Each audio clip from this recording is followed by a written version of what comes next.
Early in the morning of December 16th, 2022, 32-year-old Alexandra Pennig was found dead in the bathroom of her downtown St. Paul apartment. A single gunshot wound to the head. Her death, initially described as a suicide, quickly unraveled into something far more suspicious. I got a girl who shot herself in the head. Are you with her right now? Yeah. Okay, is she breathing? No.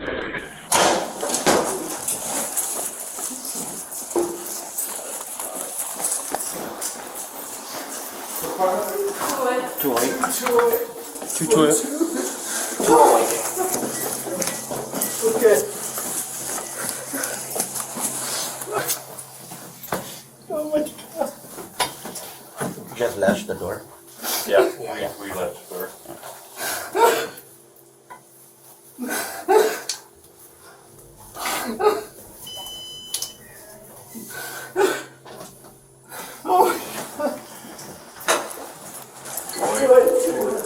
To the what? Our coverage is made possible by Morgan & Morgan.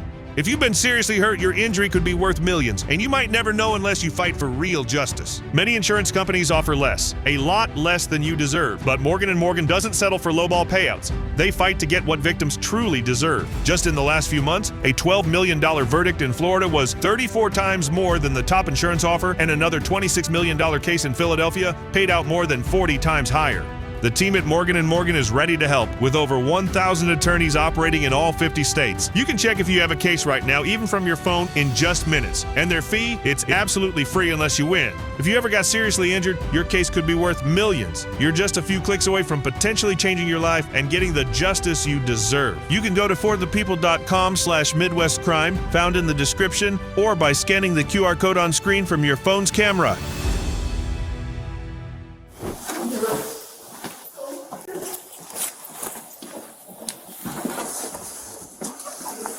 You chink, watch out. What? Gun. Let me get the gun, chink. Not gonna stop it. Not beating. No pause. Yeah.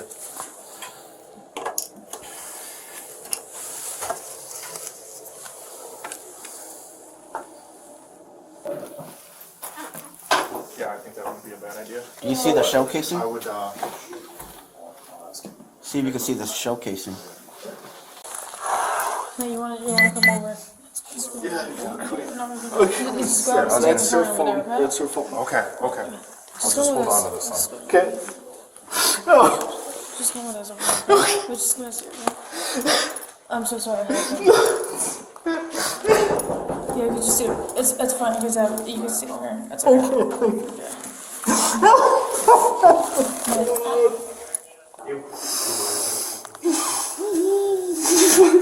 You gotta breathe. Keep breathing. You gotta keep breathing. You gotta keep breathing. I know it's shocked. I know it's hard. And I'm so sorry it happened. Why did she do it? Were you gonna argue? Were you guys arguing or something? No. Did she say anything? We're friends. Okay. She is a girlfriend of mine. Oh my God, I'm married. And she has been, like my girlfriend, I was just Take your time. for like 2 years. And I'm a terrible person for that. And we went to a bar. Today? Yep. Okay. Camp. Does that make sense? Camp bar. Yep. And her boyfriend confronted me, he punched me. Oh, Alex! God! You say her boyfriend punched Her her? boyfriend punched me, Okay. and he got kicked out. Okay. And we came back here after that, like everything was fine. Who's we? You and her? Her and I. Okay. Everybody got, he got kicked out of the bar, Okay. and we stayed for about an hour maybe. Okay. God! Oh, he came back here, Okay. and I have a concealed carry license. So that was yours? Yeah, it was my gun. In my backpack. It was in your backpack? Yeah. How did she get it? She just grabbed the backpack. Did she make any threat before Not- that she was gonna kill herself? I Or didn't. herself? She just grabbed it and put it to her head. Were you guys arguing or something? No.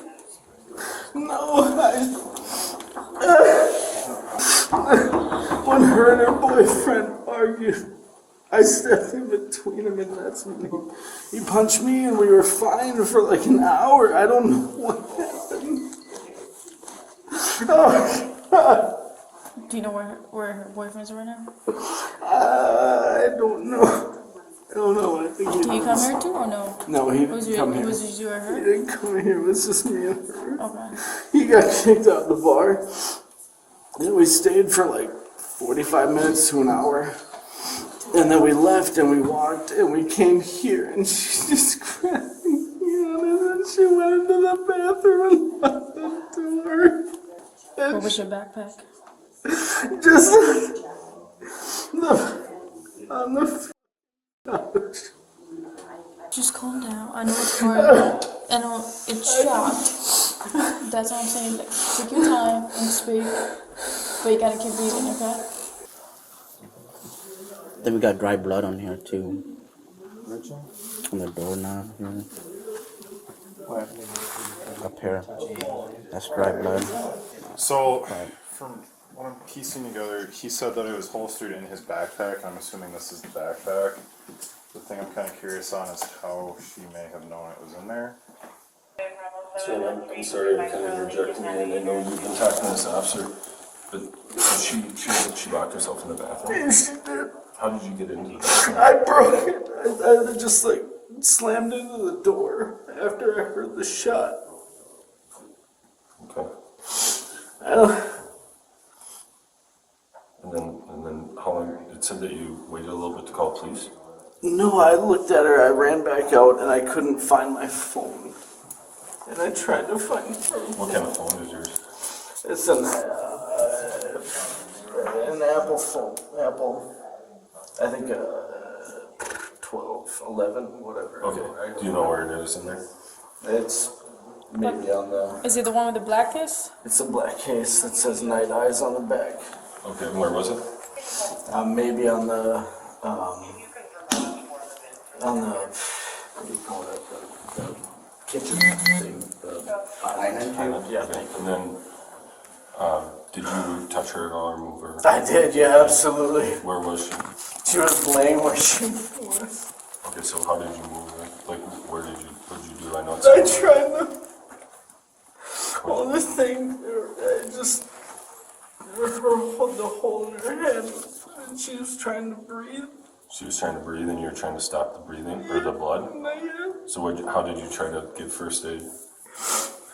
I know it's. You're I going through a know, lot. I know. I'm an NP. Okay. I work in an emergency department. And I started taking a couple of just, like, chain stokes breathing. Yeah. Like, I understood that Yep. this was just done. She just, I tried what I could. So, and I know that I just have to because I have Yeah, a 'cause medical examiner. I get it. Like, I tried to do what I could. Okay. And then I washed my hands. And Then you wash your hands, Correct. That's why I don't have anything on my hands. and then you call the police. Matthew Ecker voluntarily came to the police station, where investigators sat him down to make sense of the situation. But the statements he had already given at the crime scene were raising serious questions. He went on to explain that earlier that day, Alexandra told him she'd had a tense encounter with her other boyfriend, and that she asked him to come over afterward. Given everything that had happened, I have a concealed carry permit. And I did have that on, not at the bar, but I had that on prior to when I got to her place initially. I had taken that off and I just put it in a backpack. I was just sitting on her couch, just to kind of seal it up that way. After all of this had happened, we went back to then her apartment, roughly 2 o'clock, 1:30, 2 o'clock. She went into my backpack the gun and cocked it and held it to her head and started backing up towards the bathroom. And I asked her what she was doing. She said, "Don't come closer, just if you come any closer, I'm gonna pull the trigger." And I was like, okay. And I don't know where this came from. It wasn't, I know there had been some issues with her boyfriend prior to this, but she seemed fine. You know, we were laughing on the way home. Everything was fine. And she backed up towards her bathroom. I kind of followed her. She then went in and shut the door and locked it. And I asked her what she was doing, and I heard the pop. And so, you know, I tried to get in. And my recollection here is that the door was locked. And I laid a shoulder into it after I heard the pop, opened the door, and she was just... And honestly, it's ridiculous. I have medical training. I know what to do, but in that instance, I didn't know what to do. There's just a hole in her head, spewing out, and I didn't know what to do. Another key detail is that both Ecker and Pennig were nurses, and Ecker worked in an emergency room, so he would have known exactly how to respond in a medical crisis. It's also important to note that he had been prescribing her medications, including Adderall and diazepam. I moved the gun, and then when I realized that, like, obviously there's nothing I can do at this point by myself, I got up and for some weird reason washed my hands. Did she take the gun out of the holster before backing up to go to the bathroom? I would think so. Okay. I guess, yeah, because she would have pulled it out. I'm trying to think. Yeah, I guess she pulled it out as she was in the kitchen, so it would have been maybe 5 or 6 steps from the bag itself. Or, I don't know if she took it off immediately when she pulled it out of the backpack. Okay. Or if she took it out, but, you know, as she was backing up, I honestly can't remember. How was she holding the gun when she was backing up to the bathroom? She had it down here first, and then she cocked it. Left hand cocked it, but she ended up holding it to her left temple. Further investigation confirmed that Alexandra was right-handed, making it highly unlikely she would have used her left hand during a moment like this. In these images, she's clearly seen using her right hand to write and drink, backing up what friends and family had already told investigators. She left-handed. She's not. Not so it was weird.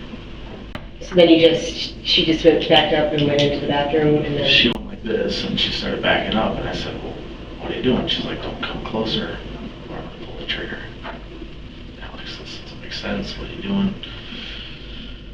And then she kind of kept backing up and said, "Don't come closer." And then she went into the bathroom and shut the door. And like I said, I believe she locked it because I could not get in. Okay. And if I remember right, I mean, I know I did lay a shoulder into it. I don't know if it was locked or not, but I laid a shoulder into the door after I heard the gun go off.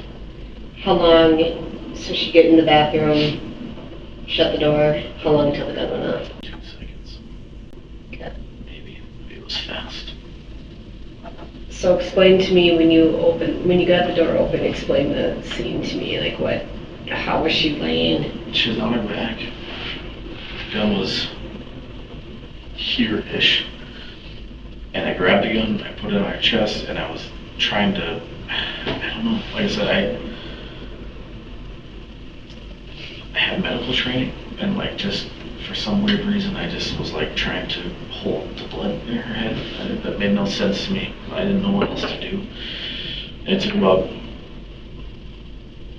maybe a minute to realize, like, I'm not gonna be able to fix this by myself. Like, this is actually really happening. I think I was just in shock. And that was when I got up, a quick rub. I don't know why I washed my hands. I washed my hands. Did you hear after the gunshot went off? Did you hear like a thump or anything, like she fell? No, I just heard the pop. And I think at that point, my brain just said, like, I knew what had happened, and I hoped to God that she had just shot into the ceiling or into the wall or something stupid. I didn't hear her fall backwards. I didn't hear anything. That was when I laid the shoulder into the door and tried to get that open. Okay, and then you said that you did that. Did you try CPR on her? Or? I didn't. I honestly can't even tell you how long I tried to manipulate stuff there. It was probably 10 seconds. From what he said, nothing added up. Ecker claimed he performed CPR but changed that story multiple times. He said he called 911 right away. Yet when officers arrived, the blood was already drying, and the bathroom sink he claimed to have used to wash his hands was completely dry. That's when investigators had enough. Explain to me what happened. If you got into a struggle and she took your gun, I just need to know. But I can tell you right now, every piece of evidence in there and everything that you've told so far does not match up. Yeah, And I just don't want to see you go down that road of, you know what, I'm gonna stay to this story and see where it happens, because that's where it makes you look terrible. I'm just telling you. Oh my God. And we're, like I said, we're close to the same age, and I'm just telling you right now, you do not want to see you screw the rest of your life up by trying not to tell us the truth, because the evidence on these, it's so clear cut and it's so easy. We have our crime lab out there right now processing everything. Yeah. And I guarantee they're gonna find 100 more things that we didn't see initially. I mean, it was enough to the officers at the scene to call us. Because normally on a suicide, they're pretty clear cut. This one, they're like, there's a lot of things that are not adding up here. Giving you an opportunity now to do the right thing and to not make yourself look like a vicious person. Because I'm telling you right now, the story that you're saying, you can try to say to that, it will never fly. And it's gonna make it a lot worse for you. The scene tells a completely different story. This is not us just throwing stuff up in the air, taking a chance. We sat out there and studied that already without the crime lab. For starters, I suck at shooting with my left hand because I am right-handed, right? Yeah. So I'm not gonna do something with my left hand if I want it done. With her left hand, it was in her left hand. But then to have her left hand completely clean. It was in her left hand. I can't explain that. Even if she did do it to herself, there would be blood on her hand, right? I would think so. Yeah. Yeah. And then if you say what you did and put it back on, there definitely 100% should be blood on her hand, right? Yeah. Her hand is completely dry, clean. That's what my partner here is saying. Right now, all this evidence does not add up. I can't. I just want you to just think. I just want you to think about this and what you're... You're asking me to confess to something I didn't do. No, I'm not. I'm asking you just to think about it. I'm asking you to think about it. I'm asking you to think about your wife and your 4 kids. Oh my God. I'm asking you just to think about that, okay? After investigators give him a moment to think, he makes up yet another version of how the gun ended up on her body. So, the change that I have, and I was scared. After this had happened, and I maintain that the shot went off behind a closed door. I was not in the bathroom when that went off. I will maintain that until the day I die. I did take the gun and I put it in my suitcase. I got scared for a second. I didn't know what was going on when I took the gun. I may have put it in the holster. I don't remember if I did or not. I put it in the suitcase, went back, looked at her, and said, yep. Went back to the suitcase, grabbed the gun, and put it back there. I don't know what my plan was there. I don't know what I was thinking. I got scared for a second, but that is what I did. Did you clean the gun off? I did not clean the gun off. So there's gonna be blood inside the holster and then blood inside the suitcase? There should be. If there was blood on the gun, there should be. That's all. I didn't clean the gun off. What was your point of getting rid of the gun was why? I got scared.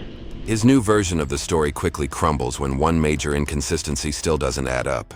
So then you need to think in your head how you're gonna tell whoever it is you gotta tell about her hand being completely clean with your fingernails, because we're gonna take pictures. There's no blood in there. There's no blood on your hand. There's no blood on that shirt. It's a white shirt, gray, light gray. There's no blood anywhere. You just gotta think about how you're gonna explain that. Well, you gotta think of a good one. You gotta think of a good story. Because right now, like my partner said, all this evidence is not adding up, right? She shoots herself left-handed, then now you're telling us more truth, which is good, but now you're telling us you got scared, you grabbed the gun, even though she shot herself behind a closed door, you got scared, and you grabbed that gun, you put it back in the holster. I opened the door. Yeah. I opened the door. I mean... But if you knew that she shot herself behind a closed door because the door was closed... I heard the gun go off. I didn't know that she shot herself until I opened the door. Okay. I heard the gun go off, and that's when I opened the door. Can you... I mean... Was that door locked? Is there damage to the jamb? Is there anything? I laid a shoulder into the door to open it. To be honest, Matthew, the one thing that I'm not really concerned about the door. I'm more concerned about the hand. Because you said that you grabbed the hand and you put it back, and then what I'm concerned about is well, this is the gun. You put her hand so it's gripping the gun. Oh, I put That's her what. hand. I just. I mean, why would you lay her hand back down on the gun? I was moving stuff. I was moving her. I was looking at her. That's all I know. I was. But a dead body, you know, it's limp. Mm-hmm. You just think you leave the hands, but instead you take the hand, which you have blood on your hands because you already said that you did. You took the hand and you put it on her gun. I assumed I did. On your gun. Washed. There's no water in the sink. I washed my hands in that I believe that you wash your hands. I believe that. I rinsed my hands in that But sink. hear what my partner's just telling you about right now. Think about what you have to think. The only reason you're talking about this gun is because we told you about moving her hand on top of the gun. No, what I did was I don't know if I put her hand on there. Sure, I might have put her hand on there. I was rolling her a little bit. I was looking at the other side of her head. I was looking at one side of her head. But now you say that you went and then, you know, you grabbed the gun, you put it away, then you went back in there, you saw that she's dead. So then you go back, you grab the gun, you put the gun on her chest. You're already, you know, your hands are full of blood, and then you grab her hand and you put her hand on the gun and then you wrap her hand around the gun. I didn't wrap her hand around the gun. Well, then maybe she came alive for 2 seconds and put her hand around her own gun. Not purposefully. I did not purposefully. But isn't that kind of weird? Psychotic. That's weird that you would put her hand back on your firearm that she just used behind a closed door that you were standing on the other side of. What I think is exactly what you just said. You freaked out because the gun was there, but you freaked out for another reason too. Because either A, she tried to shoot you and it was self-defense and you grabbed that gun, you shot her right back. You guys got in a fight about something.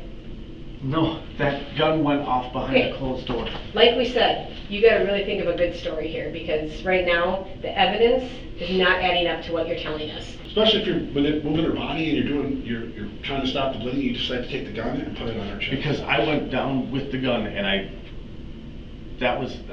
just put it there and I was looking at her. Matthew, come on, bud. No, I was looking at her.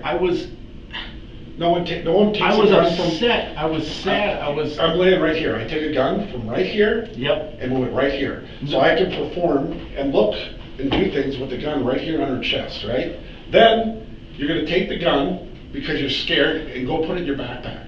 You're gonna come back, grab the gun, put it back on her chest, put her left hand around the gun to look like she shot. Oh God, no. That's exactly what happened. That's exactly what you're telling us, right? Because when the cops got there, the gun, when they walked in the door, was pointing at them with her hand around it.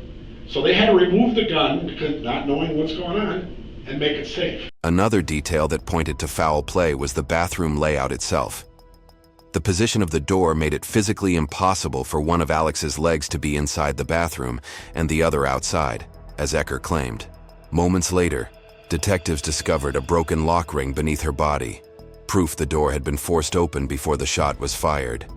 That tiny metal ring became one of the key pieces of evidence that shattered his story. Surveillance video showed Penig and Ecker returning to her apartment and appearing frustrated. Ecker initially said they got into a fight with Penig's boyfriend and that she was reportedly planning to go live with him. Prosecutors suggested this planned move, and Ecker's financial support of Penig pointed to his motives.